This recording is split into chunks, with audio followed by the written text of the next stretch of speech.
शिव शिव पुराण का महात्म्य एवं परिचय। सूत जी बोले, हे साधु महात्माओं, आप सबने तीनों लोकों का हित करने वाली अच्छी बात पूछी है।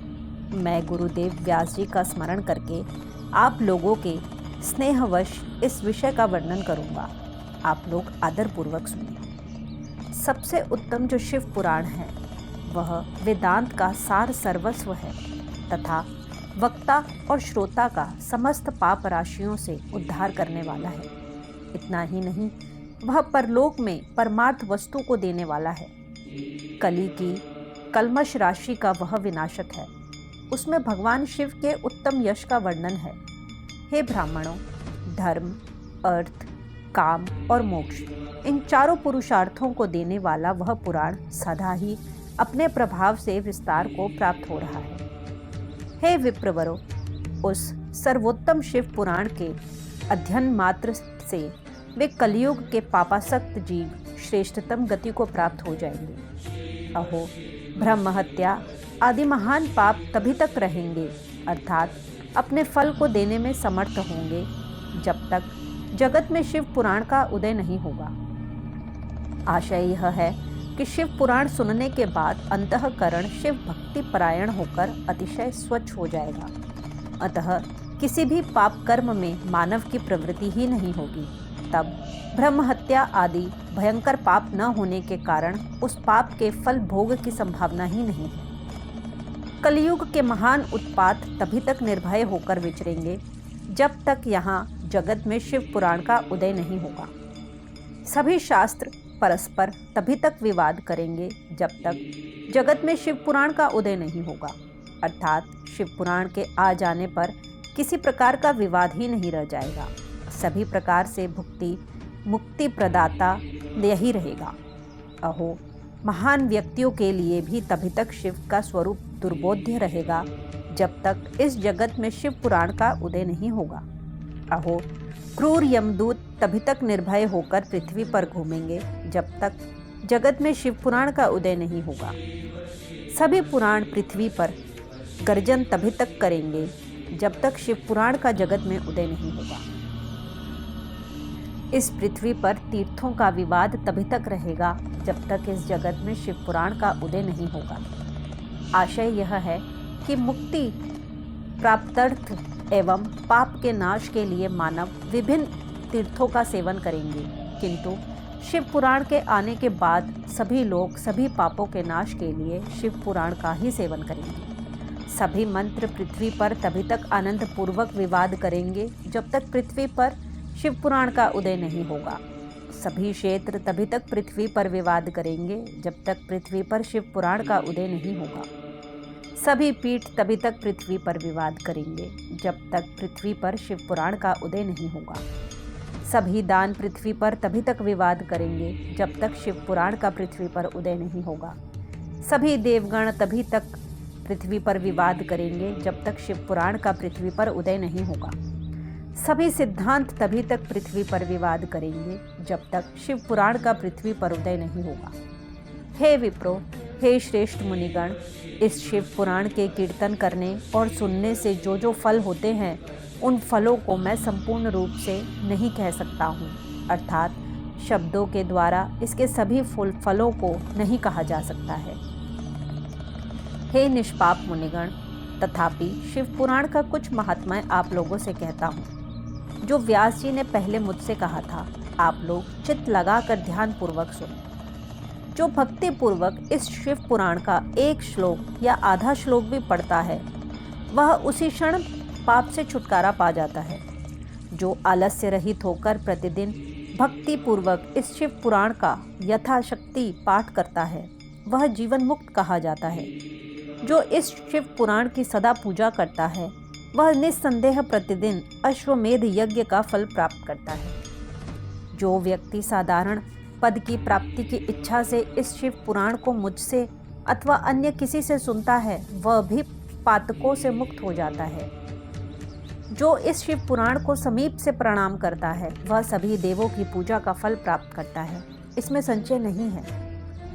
जो इस शिव पुराण को स्वयं लिखकर शिव भक्तों को दान करता है उसके पुण्य फल को सुने। शास्त्रों का अध्ययन करने और वेदों का पाठ करने से जो दुर्लभ फल प्राप्त होता है वह फल उसको प्राप्त होता है। जो चतुर्दशी तिथि के दिन उपवास करके इस शिव पुराण का शिव भक्तों के समाज में पाठ करता है वह श्रेष्ठ पुरुष है। वह व्यक्ति शिव पुराण के प्रत्येक अक्षर की संख्या के अनुरूप गायत्री के पुरुष चरण का फल प्राप्त करता है और इस लोक में सभी अभिष्ट सुखों को भोग कर अंत में मोक्ष प्राप्त करता रहता है। जो चतुर्दशी की रात में उपवास पूर्वक जागरण करके शिव पुराण का पाठ करता है या इसे सुनता है उसका पुण्य फल मैं कहता हूँ। कुरुक्षेत्र आदि सभी तीर्थों में पुण्य सूर्य ग्रहण में अपनी शक्ति के अनुसार विप्रों को और मुख्य कथावाचकों को धन देने से जो फल प्राप्त होता है वही फल उस व्यक्ति को प्राप्त होता है। यह सत्य है, इसमें कोई संदेह नहीं है। जो व्यक्ति इस शिव पुराण का दिन रात गान करता है, इंद्र आदि देवगण उसकी आज्ञा की प्रतीक्षा करते रहते हैं। इस शिव पुराण का पाठ करने वाला और सुनने वाला व्यक्ति जो श्रेष्ठ कर्म करता है वो कोटि गुना हो जाता है। जो भली भांति ध्यान पूर्वक उसमें भी श्री रुद्र संहिता का पाठ करता है वह यदि ब्रह्मघाती भी हो तो 3 दिनों में पवित्रात्मा हो जाता है। जो भैरव की मूर्ति के पास मौन धारण कर श्री रुद्र संहिता का प्रतिदिन 3 बार पाठ करता है वह सभी कामनाओं को प्राप्त कर लेता है।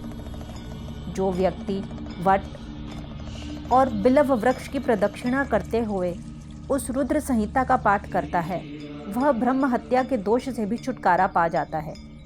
प्रणव के अर्थ को प्रकाशित करने वाली ब्रह्म रूपिणी साक्षात कैलाश संहिता रुद्र संहिता से भी श्रेष्ठ कही गई है। हे द्विजो, कैलाश संहिता का संपूर्ण महात्म्य तो शंकर जी ही जानते हैं, उससे आधा महात्म्य व्यास जी जानते हैं और उसका भी आधा मैं जानता हूँ। उसके संपूर्ण महात्म्य का वर्णन तो मैं नहीं कर सकता, कुछ ही अंश कहूँगा जिसको जानकर उसी क्षण चित्त की शुद्धि प्राप्त हो जाएगी। हे द्विजो, लोक में ढूंढने पर भी मैंने ऐसे किसी पाप को नहीं देखा जिसे वह रुद्र संहिता नष्ट न कर सके। उपनिषद रूपी सागर का मंथन करके शिव ने आनंद पूर्वक इस रुद्र संहिता रूपी अमृत को उत्पन्न किया और कुमार कार्तिकेय को समर्पित किया, जिसे पीकर मानव अमर हो जाता है। ब्रह्म हत्या आदि पापों की निष्कृति करने के लिए तत्पर मनुष्य महीने भर रुद्र संहिता का पाठ करके उन पापों से मुक्त हो जाता है। दुष्प्रतिग्रह, दुर्भोज्य, दुरालाप से जो पाप होता है वह इस रौद्री संहिता का एक बार कीर्तन करने से नष्ट हो जाता है। जो व्यक्ति शिवालय में अथवा बेल के वन में इस संहिता का पाठ करता है वह उससे जो फल प्राप्त करता है उसका वर्णन वाणी से नहीं किया जा सकता। जो व्यक्ति श्रद्धा पूर्वक इस संहिता का पाठ करते हुए श्राद्ध के समय ब्राह्मणों को भोजन कराता है उसके सभी पितर शुंभ के परम पद को प्राप्त करते हैं। चतुर्दशी के दिन निराहार रहकर जो बेल के वृक्ष के नीचे इस संहिता का पाठ करता है वह साक्षात शिव होकर सभी देवों से पूजित होता है। उसमें अन्य संहिताएं सभी कामनाओं के फल को पूर्ण करने वाली हैं, किंतु लीला और विज्ञान से परिपूर्ण इन दोनों संहिताओं को विशिष्ट समझना चाहिए। इस शिव पुराण को वेद के तुल्य माना गया है। इस वेद कल्प पुराण का सबसे पहले भगवान शिव ने ही प्रणयन किया था। विद्वेश्वर संहिता, रुद्र संहिता, विनायक संहिता, उमा संहिता, मातृ संहिता, एकादश रुद्र संहिता, कैलाश संहिता, शतरुद्र संहिता, कोटि रुद्र संहिता, सहस्त्र कोटि रुद्र संहिता, वायव्य संहिता तथा धर्म संहिता, इस प्रकार इस पुराण के 12 भेद हैं।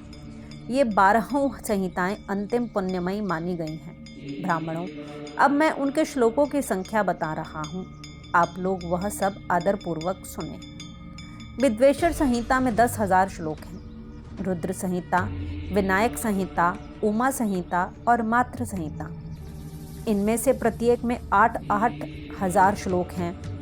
हे ब्राह्मणों, एकादश रुद्र संहिता में 13,000, कैलाश संहिता में 6,000, शतरुद्र संहिता में 3,000, कोटि रुद्र संहिता में 9,000, सहस्त्र कोटि रुद्र संहिता में 11,000, वायवीय संहिता में 4,000 तथा धर्म संहिता में 12,000 श्लोक हैं। इस प्रकार संख्या के अनुसार मूल शिव पुराण की श्लोक संख्या 1,00,000 है, परंतु व्यास जी ने उसे 24,000 श्लोकों में संक्षिप्त कर दिया है।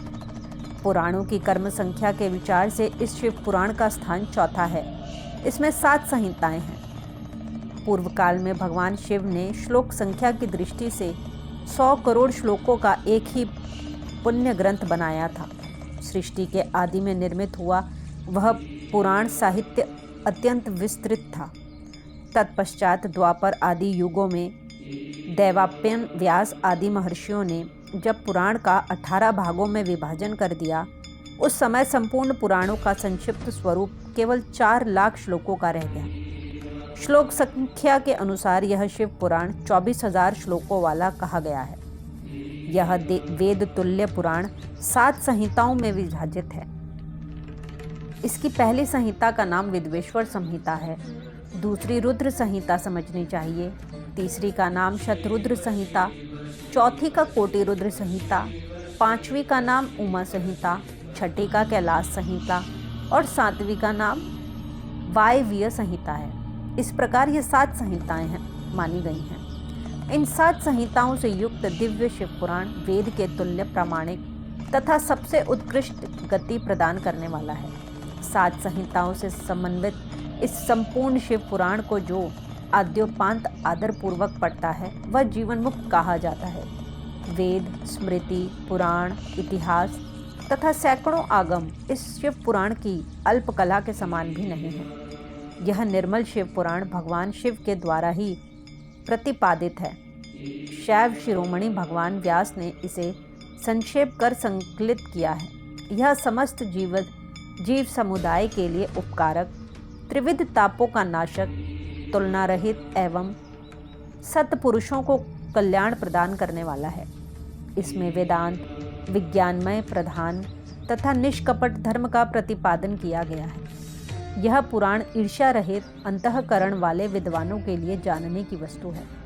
इसमें श्रेष्ठ मंत्र समूहों का संकलन है और यह धर्म, अर्थ तथा काम से समन्वित है, अर्थात स्त्री वर्ग की प्राप्ति के साधन का भी इसमें वर्णन है। यह उत्तम शिव पुराण समस्त पुराणों में श्रेष्ठ है।